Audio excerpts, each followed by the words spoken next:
ಕನ್ನಡದ ತುಂಗಾ ನದಿ ಉಳಿಸಿ ಅಭಿಯಾನದ ಮುಂದುವರೆದ ಭಾಗವಾಗಿ ಇವತ್ತು ಚಿದಂಬರಂ ತಂಡ ತುಂಗಾ ನದಿ ಉಳಿಸುವ ನಿಟ್ಟಿನಲ್ಲಿ ಜಾಗೃತಿಯನ್ನು ಮೂಡಿಸಿರುವಂಥದ್ದು. ತುಂಗಾ ನದಿಯನ್ನು ಮಲಿನಗೊಳ್ಳದಂತೆ ಎಚ್ಚರ ವಹಿಸಬೇಕು ಶಿವಮೊಗ್ಗದ ಜನತೆ, ಆ ನಿಟ್ಟಿನಲ್ಲಿ ಜಾಗೃತರಾಗಿ ಅನ್ನುವಂಥ ಮನವಿಯನ್ನು ಮಾಡಿಕೊಂಡಿರುವಂಥದ್ದು. ಈ ಬಗ್ಗೆ ಮಾತಾಡಲಿಕ್ಕೆ ನಟರಾಗಿರುವಂಥ ಅನಿರುದ್ಧ ಅವರು ನಮ್ಮ ಜೊತೆಗಿದ್ದಾರೆ, ಅವ್ರನ್ನ ಮಾತಾಡಿಸ್ತೇನೆ. ಸರ್, ಈಗ ನೀವು ನೋಡಿದ್ರಿ, ಏನು ಅನಿಸುತ್ತೆ ಸರ್? ತುಂಗಾ ನದಿ ಗಂಗಾಪಾನ, ತುಂಗಾ ಸ್ಥಾನ ಅನ್ನುವಂಥ ನಾನು ನೋಡಿದೆ, ಇವೆಲ್ಲವನ್ನು ನೋಡಿದಾಗ ಏನು ಅನಿಸುತ್ತೆ ಅಂತ? ತುಂಬ ಸಂಕಟ ಆಗುತ್ತೆ. ಈ ಒಂದು ದುಸ್ಥಿತಿ, ಒಂದು ದುರಂತ ನೋಡಿದಾಗ ಬಹಳ ಬೇಜಾರಾಗುತ್ತೆ. ಇದು ಆದಷ್ಟು ಬೇಗ ನಿಲ್ಲಬೇಕು. ನಾವೆಲ್ಲರೂ ನೋಡ್ತಿರೋ ಹಾಗೆ, ಬನ್ನಿ ಇಲ್ಲಿ ತೋರಿಸ್ತೀನಿ. ಇದು ನೋಡಿ, ಇದು ಕೆಟ್ಟ ನೀರು ಇಲ್ಲಿ ಸೇರ್ತಾ ಇದೆ, ನಮ್ಮ ನದಿಗೆ ಸೇರ್ತಾ ಇದೆ. ಇದೇ ನೀರು ನಾವೆಲ್ಲರೂ ಕುಡಿತೀವಿ. ಇದೇ ನೀರು ಹೊಸಪೇಟೆಗೆ ಹೋಗುತ್ತೆ, ಹರಿಹರಕ್ಕೆ ಹೋಗುತ್ತೆ, ಮಂತ್ರಾಲಯಕ್ಕೆ ಇದೇ ನೀರು ಹೋಗೋದು. ಅಲ್ಲಿ ಬಳಸ್ತಾ ಇರೋ ನೀರು ಇದೇ ನೀರು ನಾವು ಅಲ್ಲಿ ಕುಡಿತೀವಿ, ನಮಸ್ಕಾರ ಮಾಡಿ ಕುಡಿತೀವಿ. ದಯವಿಟ್ಟು ನೋಡಿ, ಇದು ಕೇವಲ ಒಂದು ಅಂಶ. ನಾನು ಸ್ಥಳೀಯರಲ್ಲಿ ವಿಚಾರಿಸಿದೆ, ಇದು ಕೇವಲ ಒಂದು ಅಂಶ ಮಾತ್ರ. ಬೇರೆ ಕಡೆ ಸಾಕಷ್ಟು ಜಾಗದಲ್ಲಿ ಈ ಥರದ ಮಾಲಿನ್ಯದ ನೀರು ಸೇರಿಕೊಳ್ತಿದೆ ಅಂತ. ಜೊತೆಗೆ ಇಲ್ಲಿ ಖರ್ಚಾಗಿರೋ ದುಡ್ಡು ಕೂಡ 103 ಕೋಟಿ ದುಡ್ಡು ಈ ಒಂದು ಯೋಜನೆಗೆ ಖರ್ಚಾಗಿರ್ತಕ್ಕಂಥದ್ದು. ಆದರೆ ಇಲ್ಲಿ ಸ್ಥಿತಿ ನೋಡಿದಾಗ, ಪರಿಸ್ಥಿತಿ ನೋಡಿದಾಗ ತುಂಬ ಬೇಜಾರಾಗುತ್ತೆ. 103 ಕೋಟಿ ದುಡ್ಡು ಎಲ್ಲಿ ಹೋಯಿತು ಅನ್ನೋ ಒಂದು ಪ್ರಶ್ನೆ ಉಳ್ಕೊಳ್ಳುತ್ತೆ.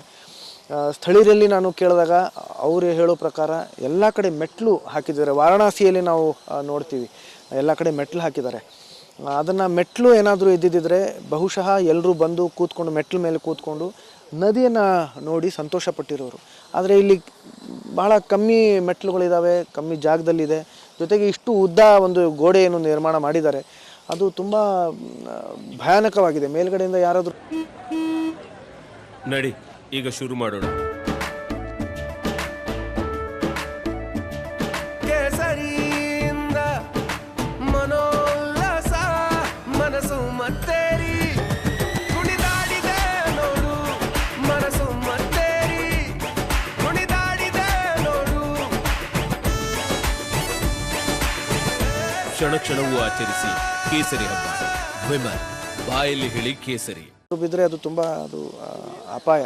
ಹಾಗಾಗಿ ಈ ನಿಟ್ಟಲ್ಲಿ ನಾವೆಲ್ಲರೂ ಸೇರಿ ಯೋಚನೆ ಮಾಡಬೇಕು. ಇಲ್ಲೂ ಕೂಡ ನೋಡಿ, ಇದನ್ನೆಲ್ಲ ನೋಡಿ, ಇದು ನದಿ ಈ ರೀತಿ ಇದ್ದರೆ ಮಳೆ ನೀರು ಇಲ್ಲಿ ಸೇರ್ಕೊಳ್ಳೋದೇ ಇಲ್ಲ. ಅವಾಗೇನಾಗುತ್ತೆ, ನದಿ ಹರಡಿಕೊಂಡು ಒಳಗಡೆ ಬಂದುಬಿಡುತ್ತೆ, ಊರು ಒಳಗಡೆ ಬಂದುಬಿಡುತ್ತೆ. 10 ಸಮಸ್ಯೆಗಳು ಹುಟ್ಕೊಳ್ತವೆ. ಈ ಹಿನ್ನೆಲೆಯಲ್ಲಿ ಸರ್, ರಿಪಬ್ಲಿಕ್ ಕನ್ನಡ ಸರಣಿ ಸುದ್ದಿಗಳನ್ನು ಬಿತ್ತರ ಮಾಡಿತ್ತು. 2 ದಿನಗಳ ಅಭಿಯಾನವನ್ನು ಮಾಡಿತ್ತು ಸರ್, ತುಂಗಾ ನದಿಯನ್ನು ಉಳಿಸಬೇಕು ಅನ್ನೋ ನಿಟ್ಟಿನಲ್ಲಿ. ಸರ್, ಇವತ್ತು ನೀವು ಸಹ ಬಂದಿದ್ದೀರಾ, ನೋಡಿದ್ದೀರಾ, ಒಂದು ಜಾಗೃತಿ ಮೂಡಿಸ್ತಿದ್ದೀರಾ, ಏನು ಅನಿಸುತ್ತೆ? ವಸುಧೈವ ಕುಟುಂಬಕಂ, ನಾವೆಲ್ಲರೂ ಒಂದೇ ಕುಟುಂಬದವರು. ಹಾಗಾಗಿ ಶಿವಮೊಗ್ಗ ನನ್ನ ಊರೇ, ಈ ಸಮಸ್ಯೆ ನನ್ನ ಸಮಸ್ಯೆನೇ. ನಾವೆಲ್ಲರೂ ಸೇರಿ ಕೈ ಜೋಡಿಸಿ ಈ ಸಮಸ್ಯೆಯನ್ನು ಬಗೆಹರಿಸಬೇಕು. ಇದರಲ್ಲಿ ನಾನು ಯಾರನ್ನೂ ದೂಷಿಸ್ತಾ ಇಲ್ಲ. ಏನೋ ಒಂದು ಸಮಸ್ಯೆ ಆಗಿದೆ ಇದರಲ್ಲಿ.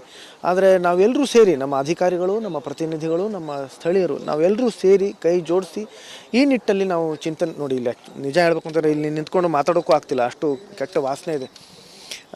ಈ ನಿಟ್ಟಲ್ಲಿ ನಾವೆಲ್ಲರೂ ಸೇರಿ ಚಿಂತನೆ ಮಾಡಬೇಕು. ಇದನ್ನು ಆದಷ್ಟು ಬೇಗ ಈ ಸಮಸ್ಯೆನ ಬಗೆಹರಿಸೋದಕ್ಕೆ ನಾವೆಲ್ಲರೂ ಸೇರಿ ಪ್ರಯತ್ನ ಪಡಬೇಕು. ಇದಿಷ್ಟು ಅನಿರುದ್ಧ ಅವರ ಮಾತಾಗಿರುವಂಥದ್ದು. ತುಂಗಾ ನದಿ ಮಲಿನವಾಗುತ್ತಿರೋದನ್ನು ತಡೆಗಟ್ಟುವ ನಿಟ್ಟಿನಲ್ಲಿ ಎಲ್ಲರೂ ಕೂಡ ಕೈ ಜೋಡಿಸಬೇಕು ಅನ್ನುವಂಥ ವಿನಂತಿಯನ್ನು ಮಾಡ್ಕೊಂಡಿರುವಂಥದ್ದು. ಕ್ಯಾಮರಾ ಪರ್ಸನ್ ಚಿರಾಗ್ ಜೊತೆ ಭೀಮಾ ನಾಯಕ್, ರಿಪಬ್ಲಿಕ್.